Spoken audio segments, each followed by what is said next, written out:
A dança passo de frevo. Antes de tudo, é importante dizer, o frevo é negro. O frevo, ele começa a tomar corpo a partir dos gêneros musicais, executado pelas bandas marciais ou fanfarras, e da presença dos capoeiras, grupos de homens negros ou mestiços que à frente da banda se enfrentam na defesa de interesses diversos, tais como os partidos políticos, a destreza da luta e os novos saltos inventados pelos capoeiras ao som das músicas interferiram diretamente na criação do passo do frevo. Os capoeiras recebiam repressão policial e estilizaram seus passos, possibilitando uma nova coreografia que passou a ter denominações próprias, batizados com nomes de ferramentas utilizadas pela classe trabalhadora, tais como alicate, tramela, ferrolho, tesoura, entre outros. Os primeiros agrupamentos de frevo também foram denominados a partir de olhar para os seus ambientes de trabalho, exemplo, clube de pedestres, hoje clube de frevos. Com o passar do tempo, surgiram novos protagonistas com a criação de passos do frevo, por exemplo, Egídio Bezerra, Nascimento do Passo, posteriormente também o Balé Popular de Recife, que criaram novos passos, novos batismos, entendendo o passo do frevo como um processo que está sempre em transformação. Um passo pode ser transformado em outro passo, a depender da criatividade e também da identidade daquela região. Então vamos falar um pouquinho de Nascimento do Passo. Nascimento do Passo, ele foi carregador de frete, foi engraxate, dormia em bancos de praças até alugar sua própria casa, que contou com o apoio do Clube Vassourinhas. Nascimento criou a primeira escola de frevo aberta ao público, e a partir daí desenvolveu um método de ensino com 30 passos básicos. É reconhecido como um dos primeiros passistas a sistematizar o ensino da dança do frevo. Então, Nascimento é uma referência do frevo, da dança passo de frevo, da cultura brasileira. Nascimento do Passo influencia o surgimento de vários grupos de dança passo de frevo, como o Balé Popular de Recife, que desenvolve um trabalho de balé popular para palco, o grupo Guerreiros do Passo, Adriana do Frevo, o grupo Trapiá, entre outros. A década de 1930 marcou a popularização do ritmo pelas gravações em disco e pela difusão radiofônica, que consagrou a subdivisão do frevo em frevo de rua, frevo de bloco e frevo canção. O frevo de rua, puramente instrumental, tocado e dançado nas ruas de Recife e Olinda, é considerado o ícone do carnaval. O frevo canção é a derivação do frevo de rua, com adaptações de letras mínimas e com diferenças musicais. O frevo de bloco apresenta diferenças musicais bem mais significativas, o aspecto lírico do carnaval pernambucano, com instrumentos melódicos e danças mais suaves, além de maior participação feminina. Vamos falar um pouquinho do Guerreiro do Passo? Por que a gente trouxe essa foto do Guerreiro do Passo aqui? Porque o Guerreiro do Passo é um grupo, dentre tantos outros que existe que existem em Pernambuco, em Olinda, que são protetores, né, que estão trabalhando para a proteção e a preservação do frevo. E eles fazem isso também em âmbito nacional. Então, Guerreiro do Passo, ele já esteve aqui em Ceilândia com a gente, no Centro de Ensino Médio, e realizou uma oficina maravilhosa para os nossos passistas, para a comunidade. O nome Guerreiro do Passo expressa a simbologia da consciência de que é preciso ouvir, praticar, ensinar e vivenciar o frevo durante todo o ano. O grupo foi criado em meados de 2005 por professores da Escola Municipal de Frevo de Recife. Seus criadores são discípulos do mestre Nascimento do Passo. A Companhia de Dança Trapiá desenvolve um trabalho voltado para a valorização da cultura popular e do folclore brasileiro. A nossa referência à companhia aqui nesse trabalho é pelo prestígio de ter tido aqui o Otacílio Júnior, que é um dos seus idealizadores e coordenadores, né, da companhia, no Menino de Ceilândia, logo no início dos seus trabalhos de formação da cadeia criativa. Ele esteve aqui fazendo uma oficina com os nossos passistas.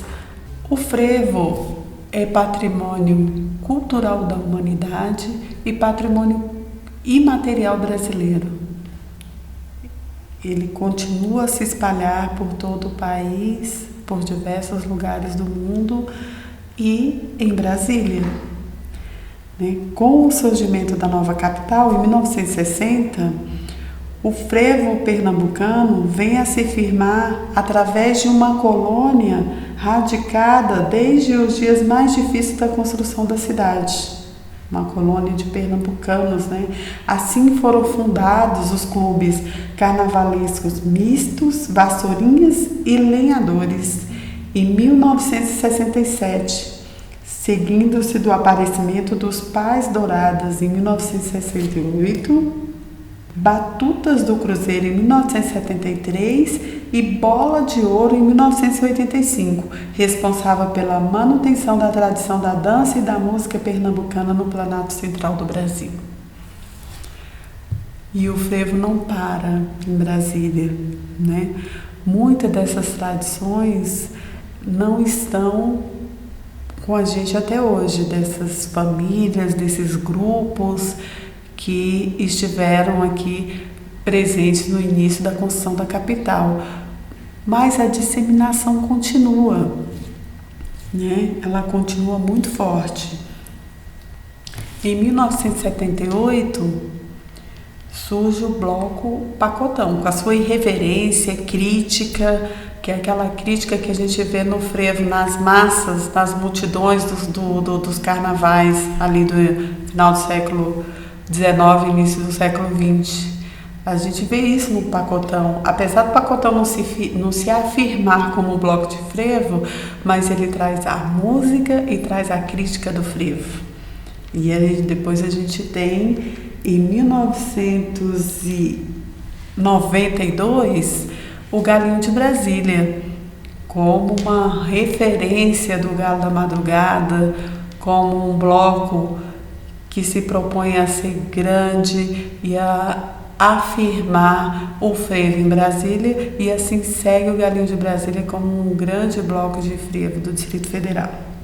Em 2006, surge o bloco Sovaco da Asa, totalmente tradicional, música de frevo, dança passista, multidões, ganha o olhar do brasiliense e está firme em Brasília até hoje, defendendo e valorizando o frevo. Em 2007, chega o Bloco Tesourinha, com a proposta de homenagear os 100 anos de frevo. Tesourinha segue diversas músicas, mas com esse olhar para o frevo. Então a gente tem aí o Pacotão e o Tesourinha permeando nesse universo do frevo. Temos o Galinho de Brasília e o Sovaco da Asa com foco central para o frevo. E aí temos o Menino de Ceilândia, que é de 1995, a sua criação, com um olhar focado para o território de Ceilândia, para desenvolver o frevo na região administrativa de Ceilândia. O Menino de Ceilândia começa a sua brincadeira, começa a sua trajetória a partir de uma brincadeira, com boneco, com músicos de orquestra na rua, e depois ele desenvolve todo um processo da cadeia produtiva do frevo, envolvendo formação na área da música, envolvendo formação na área da dança, que inclui jovens no mercado profissional do carnaval e também fora do ciclo carnavalesco, porque os jovens que vão participar das oficinas de música, que participam e participaram das oficinas de música, de dança, eles também vão participar em outros grupos da cidade de carnaval, em outras apresentações, e com a Orquestra Popular Menino de Ceilândia, que se fortalece, se amplia durante todo esse processo, com a contribuição de várias pessoas, como o maestro Ademir Araújo, como a Prefeitura de Recife, como a comunidade, que vai se entrosando nesse processo e tomando a cena, porque a cena do carnaval do Bloco Menino de Ceilândia é da comunidade. O Festival do Frevo é um projeto que é do nosso coração. É do nosso coração. Foi muito lindo fazer aula espetáculo de frevo no SED 11. Mas o que aconteceu antes foi mais importante ainda. Nós fizemos oficina em várias escolas da Ceilândia, como no 109 do Setoró, no 112 do Penorte, no SED 6 do PSul, no 127 da QNQ, no SED 7 da Ceilândia Norte e no 103 da Ceilândia Sul. Foram polos de dança de frevo que a professora Tauana Barros trabalhou com vários estudantes. Ao final, todo mundo junto, com camisetas diferentes, coloridas, se encontraram dançando frevo junto com capoeiras da Casa de Capoeira, junto com a Contramestre Benguela. Então, foi a aula espetáculo Brincantes de Frevo. Foi um momento muito rico, que é um momento de pesquisa e disseminação e valorização do frevo e da capoeira como berço da cultura brasileira. Para falar de música, de frevo, falar de cultura de Recife, de cultura brasileira, nós não podemos deixar de falar um pouco do maestro Ademir Araújo, o Formiga, maestro da Orquestra Popular de Recife. Ele é um patrimônio vivo da cultura de Pernambuco, é uma liderança nata, um lutador pela cultura popular. Ademir Souza Araújo tem se dedicado à música há mais de 50 anos, tornando-se conhecido pela habilidade nos processos de composição e na criação de arranjos em diversos gêneros, indo do popular ao erudito. Do seu estilo inquieto e trabalhador, surge o apelido de Maestro Formiga, com o qual se torna nacionalmente conhecido. Ele é um protetor e disseminador do frevo e um grande militante pelo acesso e difusão da cultura brasileira. Esteve no Ponto de Cultura Menino de Ceilândia entre 2007 e 2008, no projeto de formação musical Menino de Ceilândia, Turismo e Inclusão Social, para transmitir saberes sobre o frevo, sobre a música brasileira. Ele deixou sua energia de luta de vida de transformação. Na ocasião, o projeto coordenado por Ailton Viles da Silva contava com mais de 10 músicos de orquestra que eram coordenados pelo músico e maestro Fabiano Medeiros. Esse processo foi muito rico porque ele estimulou a ampliação do repertório da Orquestra Popular Menino de Ceilândia, incluiu jovens músicos no mercado da cadeia criativa do carnaval e também fomentou e colaborou para a criação da Orquestra Marafreboi do Distrito Federal. Então, aqui a gente começa a ir percebendo melhor o frevo no contexto da identidade local da Ceilândia. Um outro elemento muito importante presente no bloco carnavalesco Menino de Ceilândia e também presente no Galinho de Brasília são os bonecos gigantes. Eles representam o aspecto visual do frevo.